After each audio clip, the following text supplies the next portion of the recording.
শেখ হাসিনা খালি বলে উন্নয়ন করছে উন্নয়ন করছে, কেউ কিছু দেয় নাই।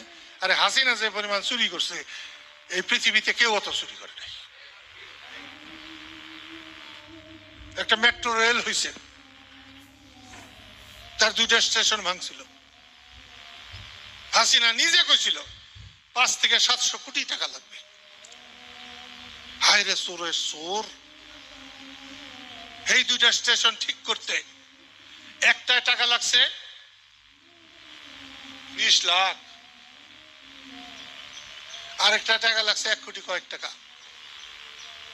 আর তারা বলছে যেহেতু এখান থেকে ওখান থেকে এটা ওটা আইনা আমরা এটা বানাইছি, আরো 10-12 কোটি টাকা সব মিলে লাগবে।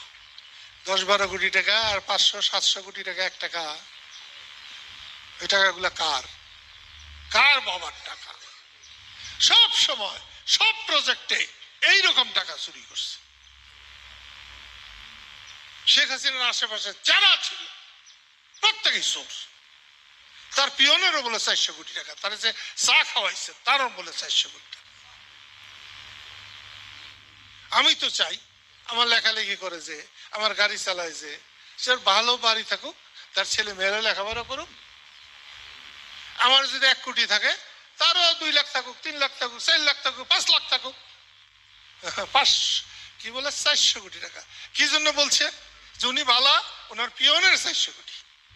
আর উনি বালা হইলে পিয়নের 400 হয়? উনি চোর হইলে সে পিয়ন চোর হয়? কে জানি বললো জামাতের 5টা মানুষ আসল না ওষুধ খাওয়ার মতো, এখন জামাতের অনেক লোক আছে। নিশ্চয় কাজ করলে হবে, নিশ্চয়ই।